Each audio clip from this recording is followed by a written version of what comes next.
Whew. Well, good evening, everybody. Bonsoir tout le monde. And congrats again to Shelley and the Walrus for this amazing 150 Walrus Talks tour.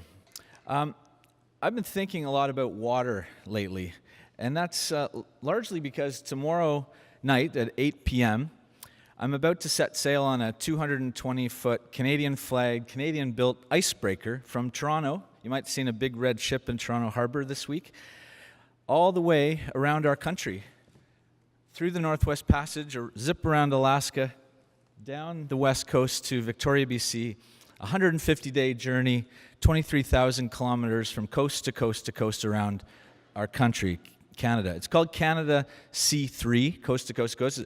It's also becoming known, the C3 is crazy, crazy, crazy. But it's been a remarkable journey just to get to the starting line tomorrow night.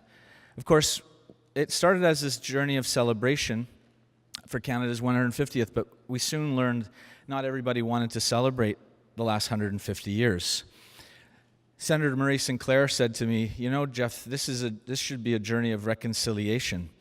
And it has become that in many, many ways. It's also become a journey of science and education, and one that I hope will connect Canadians from coast to coast to coast and look at our past, where we've been, where we are today, but also where are we going in not just the next 150 years, but the next 5 to 10 to 50 years. We're proud to be a signature initiative for Canada 150 and to have the Walrus magazine as a key partner on the journey.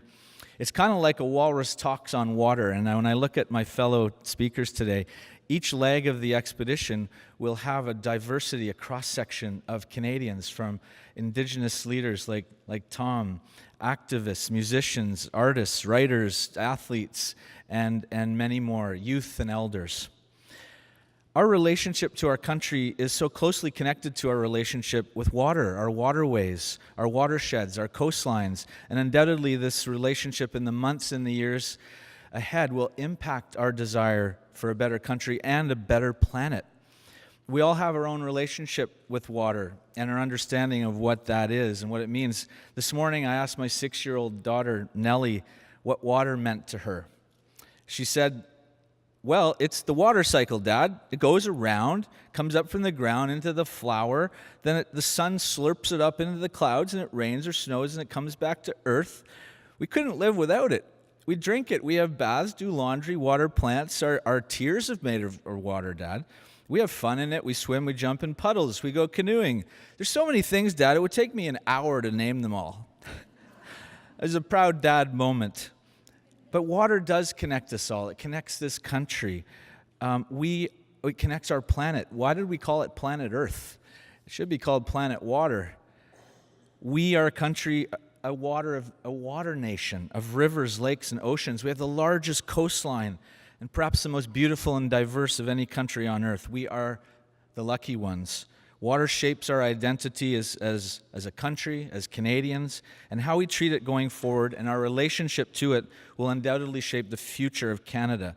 Only 1% of Canada's oceans are protected. We're headed to 10% by 2020, but we can't stop there. We need more marine protected areas, more national marine conservation areas. This emerging concept of IPAs, Indigenous protected areas, could be a real game changer and holds great promise. Having boiled water advisories in 1/3 of Indigenous communities in our country is clearly completely unacceptable and shameful. There's a lot of work to do.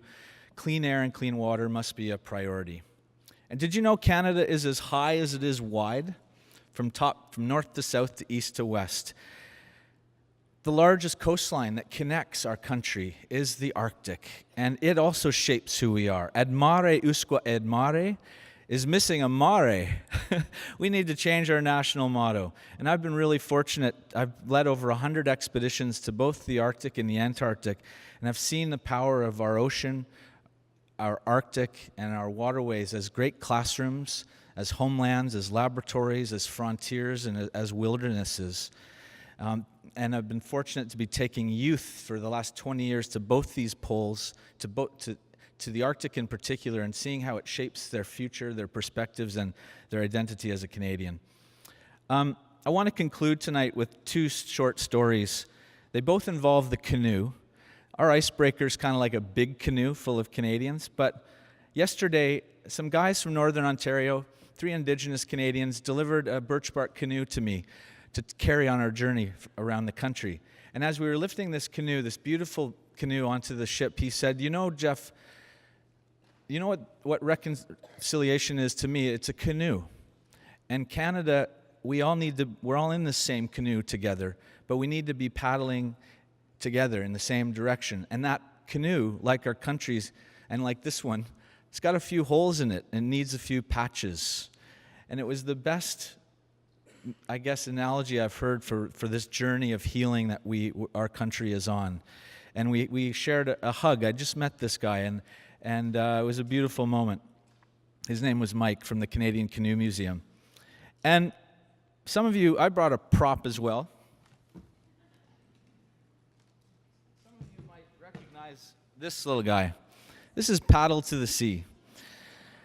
And if you're around my age, you might remember an amazing movie about a little Indigenous boy who carves this canoe, and he sets it free north of his hometown in Nipigon, goes into Lake Superior, through the Great Lakes, over Niagara Falls, and it's found by a lighthouse keeper off the coast of Cape Breton. It taught me what a watershed was without even knowing it. It instilled an environmental ethic. I've shared this recently with anybody I can, because the Mason family are giving it to us to take from sea to sea to sea. I put it out in Lake Ontario 2 nights ago and almost lost it. I almost had a heart attack. It was stuck under the Zodiac. But one guy, the commissioner of the Canadian Coast Guard, said he's the commissioner of the Canadian Coast Guard because of that movie. But one of the most moving was I was passing it around the board meeting of the Ottawa River Keeper, and one guy touched it and he started to cry. And after the meeting, he came up to me and said, "I want you to know why I was crying. My mom and dad came to Canada from China. We had the Chinese food restaurant. I'm first generation.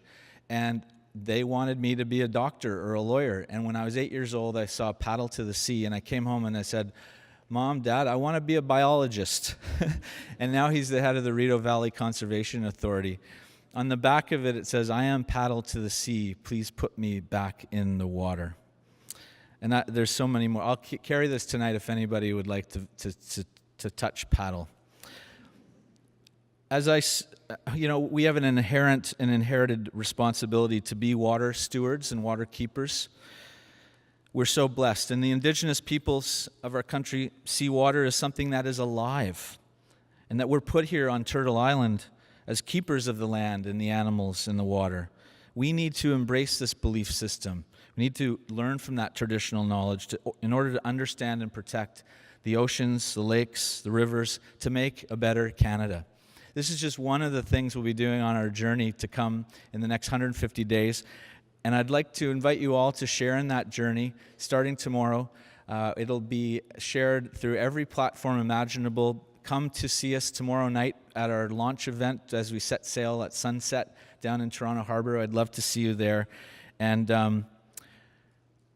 that's all I have to say. Thank you so much. Merci beaucoup. Miigwech. Thank you.